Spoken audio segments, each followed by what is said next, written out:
Shukla uncle, मैंने सुना है कि उदय रायगढ़ में एक 5 सितारा होटल बनाने जा रहा है और आपने वहाँ जमीन भी खरीद ली है।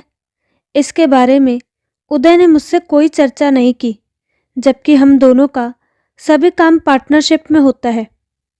रोशन वह होटल मैं बनवा रहा हूँ, उदय सिर्फ उसको अपनी रेख देख में बनवा रहा है और मुझे कोई भी काम पार्टनरशिप में करने की आदत नहीं। शायद यह बात उदय ने तुम्हें बताई हो, इसलिए तुम्हारे साथ पार्टनरशिप में काम करने का सवाल ही नहीं उठता। शहर के जाने माने बिजनेस टाइकून मिस्टर देव शुक्ला ने गंभीर लहजे में रोशन को बताया। सॉरी अंकल, मुझे ये बात पता नहीं थी। क्या मैं भी उदय के साथ काम कर सकता हूँ? मुझे भी आपसे बहुत कुछ सीखने को मिलेगा। रोशन ने मुस्कुराते हुए पूछा। जरूर बेटा, मैं तुम्हें काम करने की तनख्वाह भी दूंगा। यह तुम दोनों का जेब खर्च होगा, मिस्टर देव ने मुस्कुराते हुए कहा। मुझे मंजूर है अंकल, मैं कल से काम शुरू कर सकता हूँ क्या? रोशन ने उत्साहित होकर पूछा।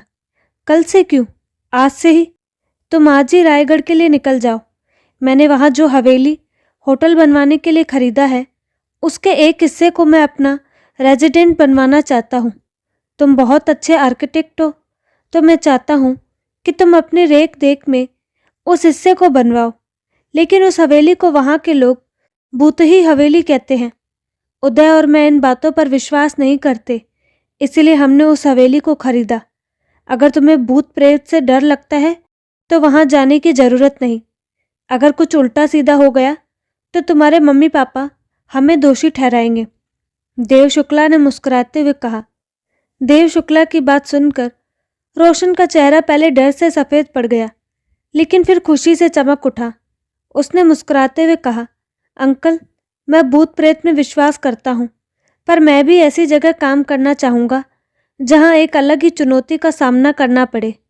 इतना कहकर रोशन अपने घर चला गया, क्योंकि थोड़ी देर बाद ही उसे रायगढ़ के लिए निकलना था। लगभग 5 घंटे के सफ़र के बाद रोशन रायगढ़ की सीमा में प्रवेश कर रहा था। वहाँ का प्राकृतिक सौंदर्य देखते ही बनता था। शाम गिर रही थी। आसमान पर काले बादल छाए हुए थे, जैसे बारिश होने वाली हो। ठंडी हवा के झोंके शरीर को छूकर मन को गुदगुदा रहे थे। रोशन गुनगुनाते हुए कार चला रहा था।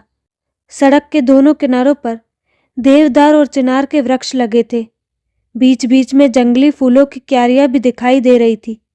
सड़क पर ज़्यादा लोग नहीं थे, कुछ लोग और 1-2 गाड़ियां ही आ जा रही थी। ऐसा प्राकृतिक अलौकिक सौंदर्य रोशन ने पहले कभी नहीं देखा था। यह भी कह सकते हैं कि कभी उसे ऐसी खूबसूरत जगह जाने का मौका ही नहीं मिला, या वह अपने काम की व्यवस्था के कारण किसी पहाड़ी इलाके में गया ही नहीं। रोशन गुनगुनाते हुए गाड़ी चला रहा था कि तभी अचानक उसकी गाड़ी के सामने एक लड़की आ गई। रोशन ने तेजी से ब्रेक लगाया। तेज झटके से गाड़ी रुक गई, लेकिन रोशन आगे स्टीयरिंग से टकरा गया। फिर गुस्से से कार से बाहर आया और उस लड़की के पास जाकर चिल्लाकर बोला, आपको आत्महत्या करने के लिए मेरी ही गाड़ी मिली है? रोशन की आवाज़ सुनकर उस लड़की ने सिर उठाकर रोशन की ओर देखा।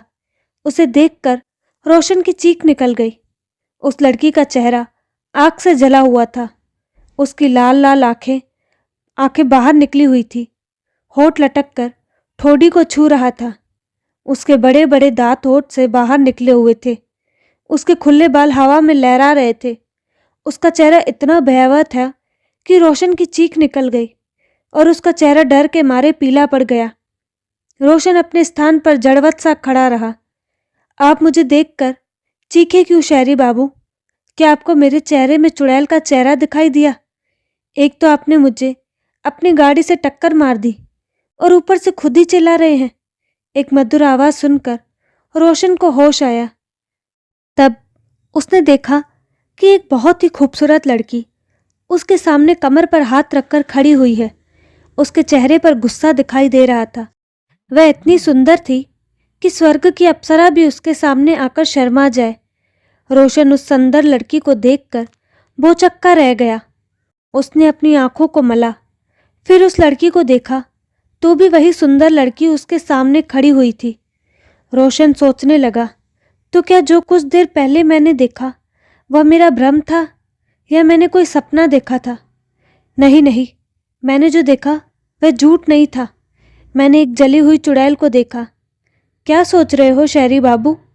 उस लड़की ने चिढ़कर पूछा। तुम कौन हो और जिसे मैंने देखा था वह कौन थी? रोशन ने डरते हुए पूछा। शहरी बाबू, मुझे लगता है कि आपका दिमाग खराब हो गया है। मैं एक लड़की हूँ और यहाँ तो मुझे कोई और दिखाई नहीं दिया। आपने यहाँ किसी और को भी देखा था क्या? पर आप तो मेरे सामने गाड़ी से नीचे आए हैं और टक्कर तो आपने मुझे मारी है। क्या किसी और लड़की को भी टक्कर मारकर आए हो आप? शहर वालों को जब पहाड़ी इलाके में गाड़ी चलाना नहीं आता तो किसी ड्राइवर को साथ क्यों नहीं लाते? उस लड़की ने गुस्से में घूरते हुए पूछा। जब तक रोशन संभल गया, उसने अपने सर को झटकते हुए उस लड़की को गुस्से में देखते हुए कहा, मैडम, गलती मेरी नहीं थी। आप मेरी गाड़ी के सामने आई थी। मुझे लगता है कि आप आत्महत्या करना चाहती हैं, पर इसके लिए आपने मेरी गाड़ी को क्यों चुना? आप किसी पहाड़ी से भी कूद सकती थी। ए शहरी बाबू, मैं शहर की मैडम नहीं, मेरा नाम तारा ठाकुर है और मैं क्यों आत्महत्या करूं? गलती आपकी है। आपने जानबूझकर मुझे टक्कर मारी है। गिरने से मेरे पैर में मोच आ गई है। अब आप ही मुझे मेरे घर तक छोड़ने चलो, वरना। तारा ठाकुर ने बात अधूरी छोड़ दी। वह लाल लाल आंखों से रोशन को घूरने लगी। रोशन तारा को देखकर घबरा गया। उसने आगे कुछ नहीं कहा। रोशन उस लड़की से उलझना नहीं चाहता था, क्योंकि उसके दिल दिमाग में वही भयानक जली हुई चुड़ैल बसी हुई थी और अब तारा की आंखें भी उसे डरा रही थी। उसने गाड़ी का दरवाज़ा खोलते हुए कहा, बैठो। तुम्हें कहाँ जाना है? मुझे बताओ, मैं तुम्हें छोड़ दूंगा। तारा गाड़ी में बैठ गई और उसने गाड़ी का दरवाज़ा बंद कर दिया। उसके गाड़ी के दरवाजे को बंद करते देखकर रोशन समझ गया कि यह लड़की पहले भी गाड़ी में बैठी है। रोशन ने स्टीयरिंग संभाली और गाड़ी आगे बढ़ गई। गाड़ी चलाते हुए रोशन ने पूछा, आपको कहाँ जाना है? मुझे जहाँ जाना है वहाँ आप मुझे लेकर नहीं जा सकते, क्योंकि अगर आप वहाँ गए तो आप जिंदा नहीं बचोगे। मेरे भाई आपको मार डालेंगे। आप मुझे रास्ते में ही उतार दीजिएगा। मैं अपनी हवेली में चली जाऊंगी। तारा ने सर्द आवाज में कहा। आपके भाई गुंडे हैं क्या?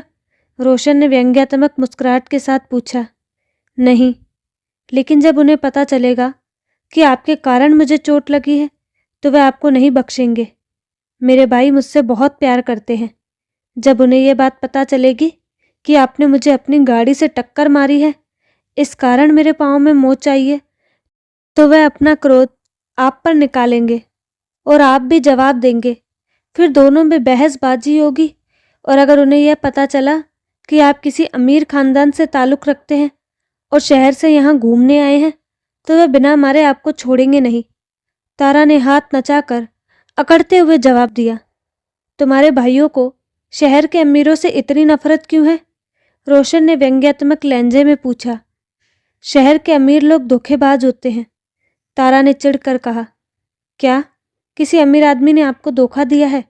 रोशन ने बिना तारा की ओर देखे मुस्कुराते हुए पूछा। तारा की ओर से कोई जवाब नहीं आया। तब रोशन ने अपनी बगल में बैठी तारा की ओर देखते हुए पूछा, आपने जवाब? उसके शब्द मुंह में ही रह गए, क्योंकि बगल की सीट पर कोई नहीं था। यह देखकर रोशन का चेहरा ढरकर पीला पड़ गया। तभी भयानक अट्टहास सुनाई दिया। उसने देखा वह जली हुई चुड़ैल उसके कार के आगे खड़ी भयानक अट्टहास कर रही थी। उसका भयानक चेहरा देखकर रोशन की सिट्टी पिट्टी गुम हो गई। तभी रोशन ने देखा कि वह चुड़ैल कार के दरवाजे की ओर बढ़ रही है और उसने अपने बड़े बड़े नाखूनों से शीशे पर वार करना चाह रही है। यह देखकर रोशन ने बिना कुछ सोचे कार की स्पीड बढ़ा दी और बिना पीछे मुड़े आगे बढ़ गया। उसने अपनी दादी से सुना था कि अगर कभी कोई चुड़ैल या भूत मिल जाए तो भागते हुए पीछे मुड़कर नहीं देखना चाहिए। उसका पूरा शरीर काँप रहा था। वह किसी तरह होटल पहुंचा, जहां उधर रुका हुआ था। रोशन ने होटल पार्किंग में कार खड़ी की और होटल के अंदर चला गया। वह अपने होशो आवाज में नहीं था। रोशन सीधे उदय के कमरे में पहुंचा। कमरे में पहुंचकर वह सोफे पर बैठकर हाँफने लगा। जैसे मीलों दौड़कर आया हो। रोशन को देखकर उदय ने आश्चर्य से पूछा, क्या हुआ रोशन, तुम इतने डरे हुए क्यों हो? रोशन के मुंह से कोई आवाज नहीं निकली। रोशन की हालत देखकर उदय ने उसे पानी दिया और फिर बहुत प्यार से पूछा, अब बताओ क्या हुआ है? उदय, मेरी कार में एक चुड़ैल बैठी थी, मैं उससे पीछा छुड़ाकर यहाँ आया हूँ, रोशन ने डरते हुए कहा। रोशन की बात सुनकर उदय ने जोरदार ठहाका लगाया। उदय को इस तरह हंसता देखकर रोशन ने कहा, मैं सच कह रहा हूँ उदय, रास्ते में मुझे एक चुड़ैल मिली थी। तू कैसी बातें कर रहा है? यहाँ पहाड़ी इलाकों में लोगों को सुंदर लड़कियां मिलती है और यहाँ चुड़ैल तेरी कार में बैठी थी। इतना कहकर उदय हंसने लगा। मुझे लगता है कि तू जासूसी किताबें पढ़ पढ़कर पागल हो गया है। तू भूत प्रेतों में विश्वास रखता है पर चुड़ैल को लिफ्ट देता है, यह मैं नहीं जानता था, उदय ने रोशन को चिढ़ाते हुए कहा। उदय, मैं मजाक नहीं कर रहा हूँ, मैंने कोई सपना नहीं देखा, मैं पूरे होश में था, मेरा विश्वास करो, मेरी कार में चुड़ैल बैठी थी, रोशन ने कहा। उसका चेहरा अभी भी डर से सफ़ेद पड़ा था। उदय आश्चर्य से रोशन को देख रहा था। रोशन ने पूरी घटना उदय को बताई। रोशन की बात सुनकर उदय भी सोच में पड़ गया, लेकिन उसे रोशन की बात पर विश्वास नहीं हुआ।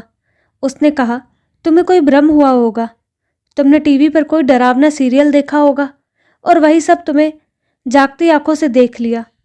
अगर चुड़ैल तुम्हारी कार में बैठी होती तो क्या वह तुम्हें इतनी आसानी से बिना नुकसान पहुंचाए छोड़ देती? तुम भूत प्रेत में विश्वास करते हो, इसलिए ऐसा कह रहे हो। मैं ऐसी बातों पर विश्वास नहीं करता। तुम्हें पता है, हो सकता है कि किसी पहाड़ी लड़की ने चुड़ैल का मुखौटा लगाकर तुम्हें डराया हो। मैंने सुना है कि पहाड़ी इलाकों की लड़कियां सीधी और शरारती दोनों ही होती हैं, उदय ने हंसते हुए रोशन को समझाया। रोशन को भी लगा हो सकता है कि वह कोई डरावना सपना ही रहा हो या किसी लड़की ने मजाक किया हो। उसके बाद वह दोनों काम की बात करने लगे और खाना खाने के बाद सो गए। सुबह नाश्ता करने के बाद रोशन और उदय ठाकुर हवेली पहुंचे, जहां होटल और रेजिडेंस का काम शुरू होने वाला था। उदय की कार जब ठाकुर हवेली पहुंची तो वहां काम करने वाले कुछ लोग दौड़कर उदय के पास आए और उनको अभिवादन किया। उनमें से एक बूढ़ा आदमी थोड़ी दूर पर चुपचाप खड़ा हुआ था। उदय और रोशन को घूरते हुए देख रहा था। उसकी शक्ल भी कुछ अजीब सी थी। रोशन की नज़र जब उस व्यक्ति पर पड़ी, रोशन को कुछ अजीब सा लगा। वह उस आदमी के पास जाकर खड़ा हो गया। बाबा, आप यहाँ क्यों खड़े हुए हैं? मेरी मर्जी, मैं आप लोगों के साथ काम नहीं करूँगा और मेरी मानिए तो आप लोग भी यहाँ से चले जाइए, वरना आप लोगों को अपनी जान से हाथ धोना पड़ सकता है। यह ठाकुरों की हवेली है, उन्हीं की रहेगी। मैं तुम्हें चेतावनी दे रहा हूँ, यहाँ से चले जाओ। जब तक हम बदला नहीं ले लेंगे यह हवेली हमारी ही रहेगी, उस आदमी ने गुस्से में दांत पीसते हुए कहा। रोशन ने देखा उसकी आंखें लाल लाल हो रही थी, चेहरा विकृत हो गया था। उस आदमी को देखकर रोशन घबरा गया। वह कुछ और कहता, तभी उदय की आवाज़ सुनाई दी। रोशन, तू यहाँ अकेला खड़ा किससे बातें कर रहा है? रोशन ने चौंक कर पीछे देखा और कहा, मैं यहाँ इन बाबा जी से बात कर रहा हूँ। वहाँ तो कोई नहीं है, उदय ने रोशन को आश्चर्य से देखते हुए पूछा। रोशन ने पलट कर देखा तो वाकई वहाँ कोई नहीं था। रोशन के चेहरे पर दहशत दिखाई देने लगी, क्योंकि उसने अभी अभी एक बूढ़े व्यक्ति से बात की थी जो उसे यहाँ से जाने की धमकी दे रहा था। उदय, मुझे लगता है कि इस हवेली में भूत प्रेत का वास है। इसे तोड़ने से पहले किसी तांत्रिक से कुछ उपाय करवा लो ना, नहीं तो कहीं ऐसा ना हो कि हम किसी मुसीबत में न फंस जाए, रोशन ने डरी हुई आवाज़ में कहा। रोशन, तुम पढ़े लिखे होकर जाहिलों जैसी बातें क्यों कर रहे हो? आज के युग में भूत प्रेत को कोई नहीं मानता, यह सब मन का भ्रम है। अब चलो, हवेली का मुआयना करना है, जिससे हमें पता चल सके कि किस हिस्से को तोड़ना है और किसे उसी तरह रखना है, उदय ने रोशन को घूरते हुए कहा। रोशन का मन अंदर हवेली में जाने का नहीं था। वह यहाँ रहकर पछता रहा था, पर अब उसे उदय के साथ जाना ही पड़ा। वह मन ही मन हनुमान चालीसा का पाठ करता जा रहा था। रोशन को एहसास हो रहा था कि कोई उसके साथ साथ चल रहा है, लेकिन दिखाई कोई नहीं दे रहा। उन दोनों के अंदर हवेली के विशाल हॉल में प्रवेश करते ही हवेली का मुख्य द्वार जोरदार आवाज के साथ अपने आप बंद हो गया। यह देखकर उदय और रोशन दोनों चौंक गए। रोशन का शरीर डर से कांपने लगा। उसके माथे पर पसीना आ गया, लेकिन उदय अब भी सामान्य था। जहां उदय और रोशन खड़े थे वह हवेली का मुख्य कक्ष था। छतों पर बड़े बड़े फानूस लटक रहे थे।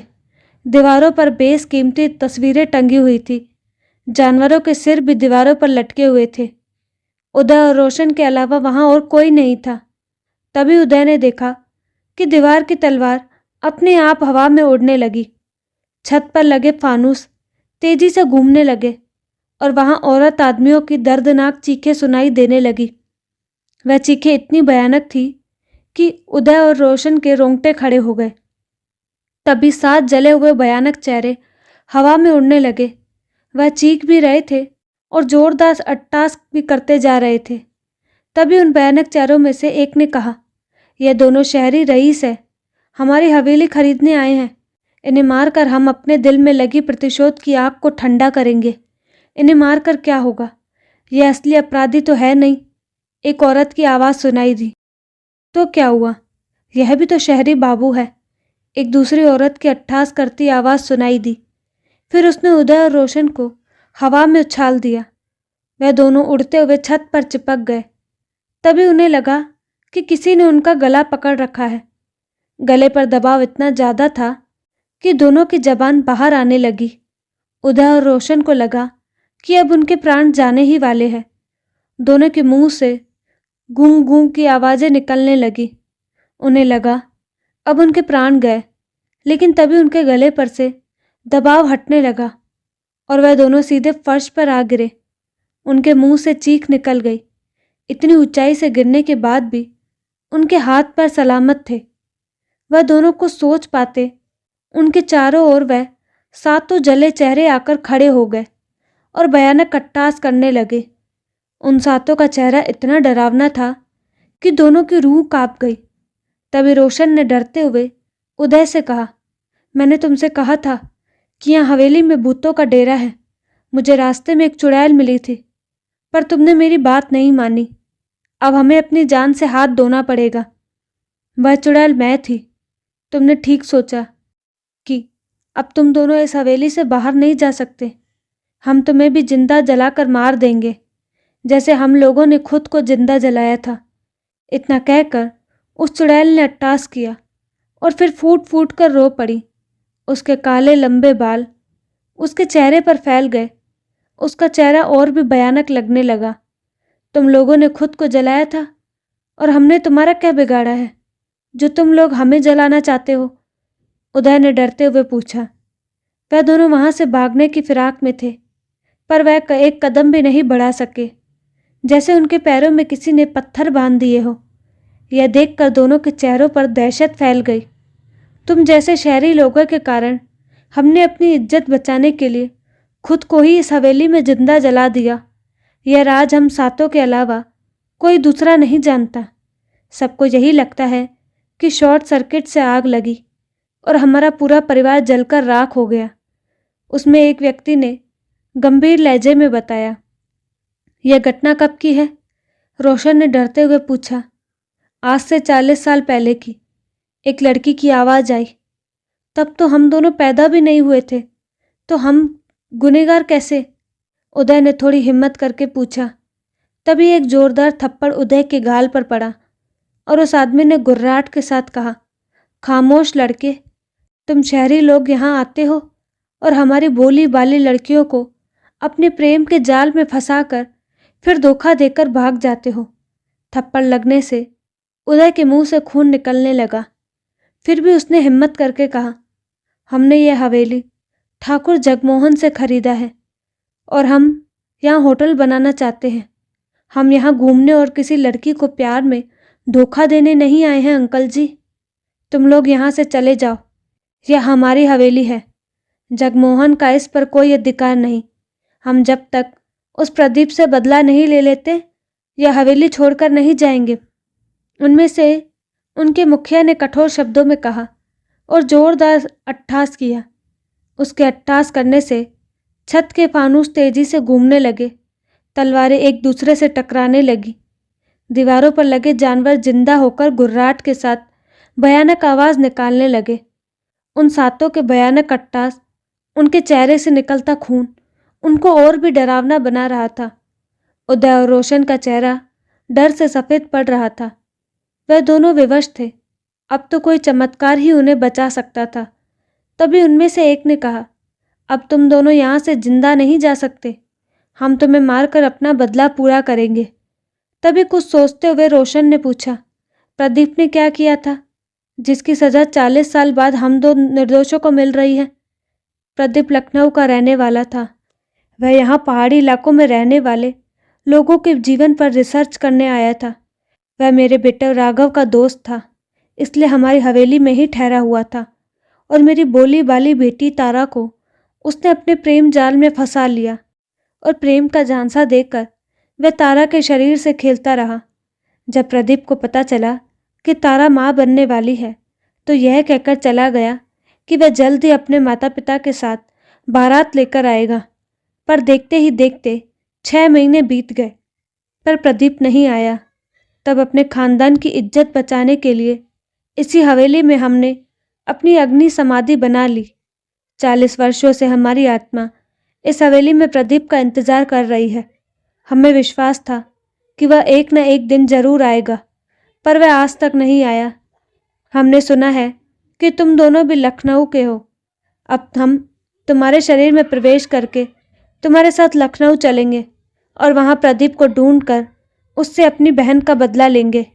यह बात प्रदीप के दोस्त राघव ने बताया।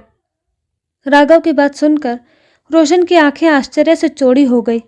फिर उसके चेहरे पर एक दर्द भरी मुस्कुराहट फैल गई और उसने दर्द भरी आवाज में कहा, राघव अंकल, प्रदीप अंकल यहाँ कभी नहीं आएंगे क्योंकि वे आज से 40 साल पहले ही उस दुनिया को छोड़कर चले गए हैं। तुम कहना क्या चाहते हो? तुम प्रदीप को कैसे जानते हो? उन भूतों के मुखिया ने कठोर शब्दों में पूछा। आपकी कहानी सुनकर मुझे अपनी दादी की सुनाई कहानी याद आ गई। दादी ने मुझे बताया था कि मेरे प्रदीप अंकल किसी पहाड़ी इलाके में रिसर्च के लिए गए थे और वहाँ उनको किसी लड़की से प्रेम हो गया। वह उनके बच्चे की माँ बनने वाली थी। अंकल ने घर जाकर दादी जी से शादी की इजाज़त मांगी, पर दादाजी ने अंकल की शादी अपने दोस्त की लड़की से बचपन में ही पक्की कर दी थी। दादाजी ने प्रदीप अंकल से कहा कि वह अगर उस लड़की से शादी करेंगे तो उन्हें हमेशा के लिए घर छोड़ना पड़ेगा। प्रदीप अंकल ने कहा कि वे घर छोड़कर जा रहे हैं। जब यह बात दादाजी के दोस्तों को पता चली तो उन्होंने कहा कि प्रदीप अंकल को उनकी बेटी से शादी करनी पड़ेगी, नहीं तो वह उन्हें गोली मार देंगे। अंकल ने कहा कि वह जिससे प्यार करते हैं उसी से शादी करेंगे। यह सुनकर दादाजी के दोस्त ने गुस्से में प्रदीप अंकल को गोली चला दी और वहीं प्रदीप अंकल की मौत हो गई। इसलिए अंकल कभी यहाँ लौटकर नहीं आए क्योंकि उन्होंने तो पहले ही अपने प्रेम की खातिर अपने प्राणों की आहुति दे दी थी। मेरी दादी ने बेटे की लाश देखकर अपने प्राण त्याग दिए। दादाजी भी कुछ दिनों बाद परलोक सिधार गए। उसके बाद वर्षों हमारा परिवार उस दुख से उबर नहीं पाया, पर कहते हैं कि समय सब गाँव भर देता है, तो हमारा परिवार भी जीने लगा। पर आज भी मेरे पिताजी अपने भाई की याद में आंसू बहाते हैं। अगर आप लोगों को मेरी जान लेकर संतोष मिल जाए तो आप मेरी जान ले लीजिए, पर मेरे दोस्त उदय को यहाँ से जाने दीजिए। रोशन ने दर्द भरी आवाज में हाथ जोड़कर कहा। रोशन की बात सुनकर तारा ठाकुर फूट फूट कर रोने लगी और रोते हुए उसने अपने पिता से कहा, पिताजी, मैं आपसे कहती थी कि मेरा प्रदीप मुझे धोखा नहीं दे सकता, पर आपने मेरी बात नहीं मानी। आप मेरे बच्चे के हत्यारे हैं। मैं आपको कभी माफ़ नहीं करूँगी। इतना कहकर उसने अपने पिता पर छलांग लगा दी और बड़े बड़े नाखूनों से उनके चेहरे का मांस नोचने लगी। वह व्यक्ति दर्द से चिल्ला उठा। फिर कुछ सोचकर तारा ने उसे छोड़ दिया और वह रोशन के सामने आकर खड़ी हो गई और कठोर शब्दों में बोली, आप लोग इन दोनों बच्चों को जाने दो। इनकी कोई गलती नहीं। अगर आप लोगों ने इन्हें कोई नुकसान पहुंचाने की कोशिश की तो मैं यहाँ तांडव मचा दूंगी। नहीं मेरी बच्ची, हम इन बच्चों को कोई नुकसान नहीं पहुंचाएंगे। आज हम सब प्रतिशोध की आग से बाहर निकल आए हैं। अब रोशन की हमारी आत्मा को यहाँ से मुक्त करेगा, क्योंकि यह प्रदीप का भतीजा है। इस नाते यह तुम्हारा बेटा हुआ और हमारा नाती। यह जब हमारा तर्पण करेगा तो हम इस प्रेत योनि से मुक्त हो जाएंगे। तारा के पिताजी ने गंभीर लहजे में कहा। रोशन ने कहा कि आप लोग हमें यहाँ से जाने दीजिए। हम पंडित को साथ लेकर आएंगे और आप लोगों की आत्मा की मुक्ति के लिए हवन करेंगे। उन 7 प्रेतना आत्माओं ने रोशन और उदय को मुक्त कर दिया। दूसरे दिन रोशन पंडित जी के साथ हवेली में आए और पंडित जी हवन करवाने लगे। हवन की आहुतियाँ जैसे जैसे अग्नि में पड़ रही थी, वह 7 आत्माएं तड़प उठी और वहाँ चारों तरफ तांडव होने लगा। उसका भयानक अट्टहास और दर्दनाक चीखें सुनाई दे रही थी। यह सिलसिला लगभग 2 घंटे चलता रहा। पंडित जी ने बताया, यह लोग इस हवेली को छोड़कर जाना नहीं चाह रहे, पर अगर यह यहाँ रहे तो लोगों को परेशान करेंगे। यह बात इन आत्माओं को पता है, इसलिए न चाहते हुए भी यह हमारा साथ दे रहे हैं। आखिर में पंडित जी ने मंत्रों से उन 7 की शक्ति क्षीण होने लगी और फिर एक जोरदार अट्टहास करते हुए वह सभी प्रेतना आत्माएं आकाश में विलीन हो गई। उनके वहां से जाते ही हवन कुंड में एक जोरदार धमाका हुआ और लोहे का हवन कुंड चूर्ण बनकर बिखर गया। आज ठाकुर की हवेली प्रेत आत्माओं से मुक्त हो गई थी और उस हवेली के राज से पर्दा भी उठ गया था। दोस्तों, क्या आपने भी कभी भूत प्रेत देखे हैं? अगर हाँ, तो अपना किस्सा हमें कमेंट बॉक्स में ज़रूर बताएं और साथ ही हमारे चैनल को लाइक, शेयर और सब्सक्राइब करना ना भूलें। धन्यवाद।